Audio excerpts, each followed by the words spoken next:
कबीर भट्ट की अद्भुत कहानी।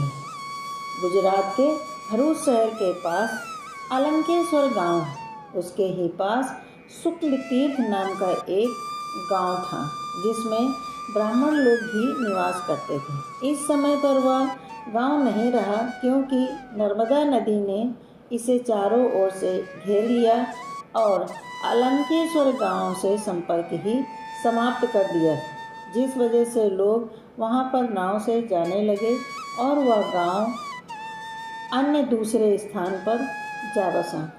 समय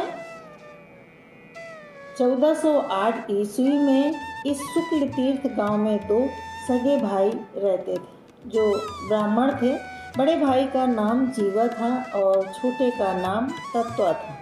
जीवा को एक लड़की संतान के रूप में मिली थी और तत्वा को एक लड़का था। जीवा और तत्वा दोनों ही ईश्वर प्रेमी बहुत थे और सत्संग बहुत सुना करते थे। इन दोनों को सत्संग में पता चला कि गुरु के बिना मोक्ष नहीं होते और यह भी निश्चय हुआ कि पूर्ण गुरु के बिना भी मोक्ष नहीं मिल सकते तथा दोनों भाइयों को सत्संग में लगता था कि ये पूर्ण गुरु हैं और जब दूसरे का सत्संग सुनते तो लगता था कि ये पूर्ण गुरु हैं। इसलिए दोनों ने विचार किया कि पूर्ण गुरु की पहचान कैसे करें, क्योंकि जिसका भी सत्संग सुनते हैं वही पूर्ण लगता है। तो दोनों ने निर्णय किया कि एक बट वृक्ष की टहनी लाकर मिट्टी में गाड़ेंगे और इसमें चरणामृत डालेंगे। जिस संत के चरणामृत से डाली हरी भरी हो जाएगी वही पूर्ण संत होगा। और कई वर्षों तक ये परीक्षा चलती रही, परंतु निराशा ही हाथ लगी और दोनों हताश होकर मान बैठे कि पृथ्वी में वर्तमान में कोई भी पूर्ण संत है ही नहीं। तभी कबीरदास जी उस शुक्ल तीर्थ गांव में पहुँचे और संत वेश में उनको भाइयों ने देखा और बड़े भाई और छोटे भाई ने बड़े भाई को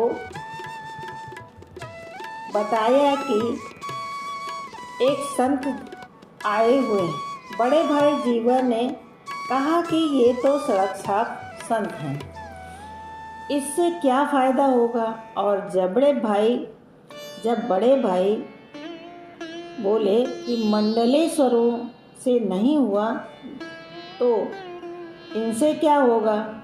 दत्ता के बहुत अनुरोध करने पर बड़े भाई ने कहा चलो चलते हैं, ना जाने किस वेश में शायद ईश्वर मिल जाए। और दोनों भाई कबीरदास को अपने घर ले आए। सर्वप्रथम चरण धोकर चरणामृत को तत्वा ने सूखी डाल लगे गड्ढे में डाल दिया। देखते ही डाल तुरंत हरी भरी हो गई। अब दोनों भाई बड़े सतगुरु को पाकर गदगद हो गए और दीक्षा भी ग्रहण कर ली। दोनों भाइयों ने कबीरदास जी से प्रार्थना किया कि आप हमें पहले क्यों नहीं मिले, हमारा बहुत जीवन व्यर्थ हो गया।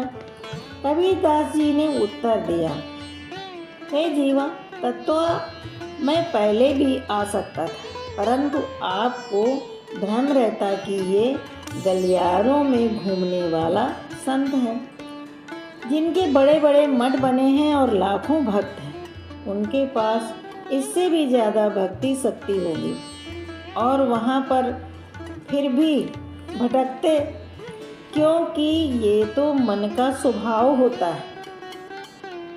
मेरे से दीक्षा लेकर आपके मन में शंका आने मात्र से आप नाम रहित हो जाते और भक्ति का नाश हो जाता है। इसलिए मैं आपको उस समय मिला हूँ जब आप निश्चल मन से भक्ति करके मोक्ष को प्राप्त कर सकोगे। संत कबीर जी ने फिर कहा, हे जीवा दत्ता, पूर्ण संत की यही पहचान होती है।